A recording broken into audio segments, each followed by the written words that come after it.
Hello again. This month I want to talk to you about a topic which is very close to me because I spent a lot of time looking for someone I could trust. I'm still looking for people I can trust, but the first person I was looking for to be able to trust was a wife. So that's my topic this month.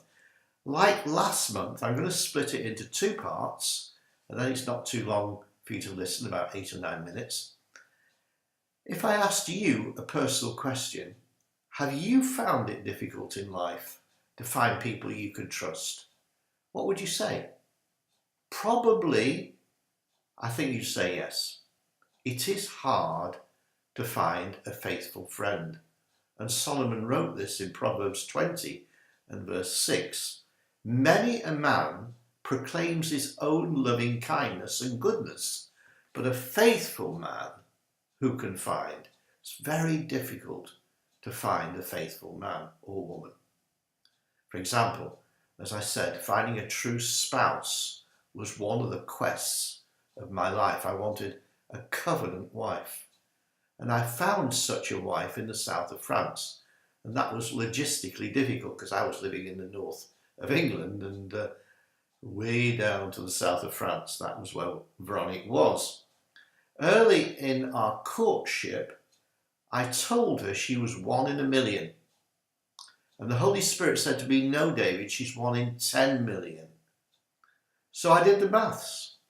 60 million people in France, half are female, 30 million women. 10 million too old, 10 million too young. A third would be okay. And she was 1 in 10 million.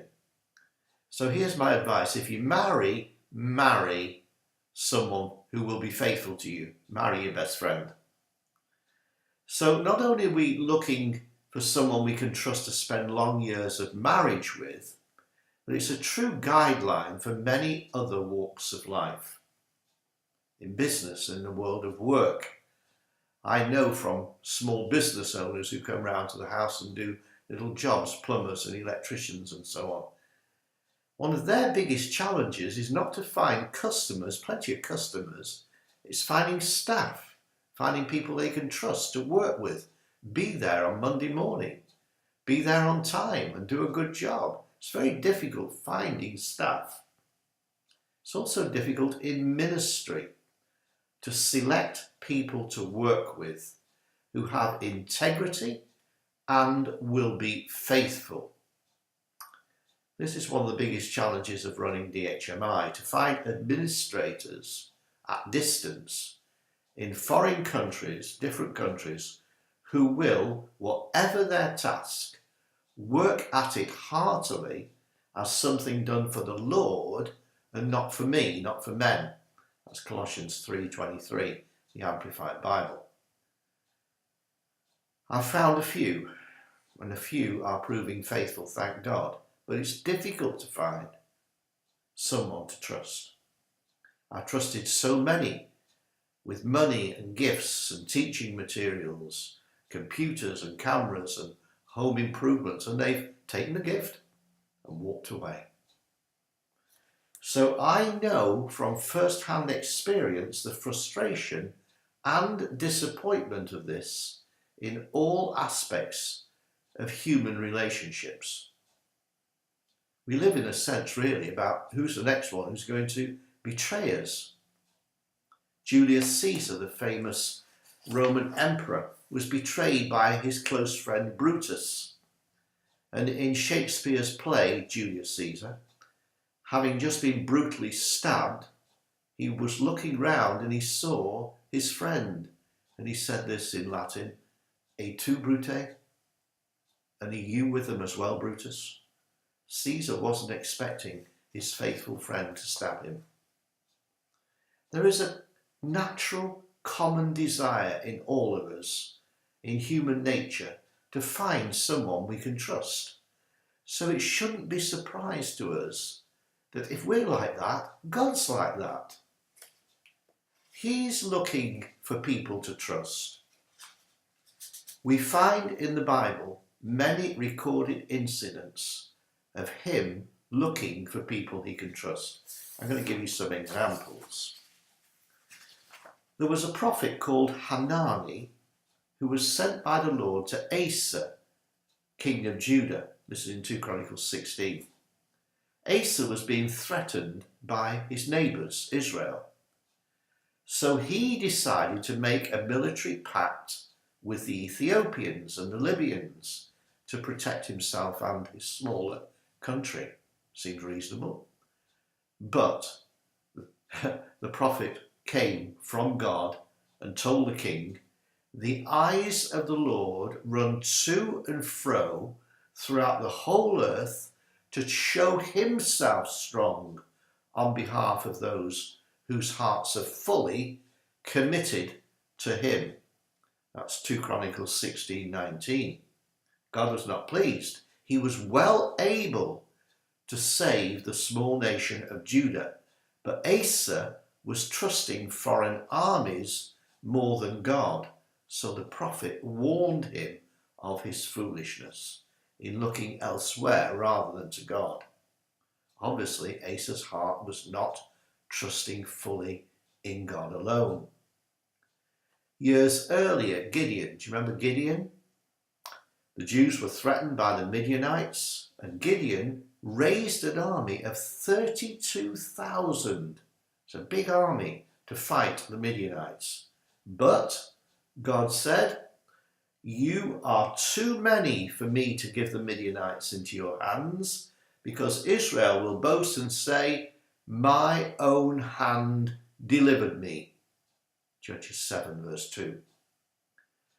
So God told Gideon through the prophet, get rid of the people who are frightened, and 22,000 left. They were afraid to fight, so there was 10,000 left. But God still insisted that was too many, and in fact in the end Gideon reduced his army to just 300, and God gave them a great victory that they couldn't possibly have had with just 300. So in Old Testament history, it's clear that God looks for leaders who put their trust in him and not in the strength of their army. Jehoshaphat, in his day, was confronted by a massive army from Moab and Ammon. He consulted God's prophet, who told him, "Don't worry, the battle is not yours, it's God's." 2 Chronicles 20, verse 15. Well, that's a relief. So following the prophetic advice of Jehaziel, the king put singers at the front of his troops to face the enemy. Now that's an amazing military strategy. When those singers at the front sang, "Praise the Lord, his mercy endures forever," the enemy forces turned against one another.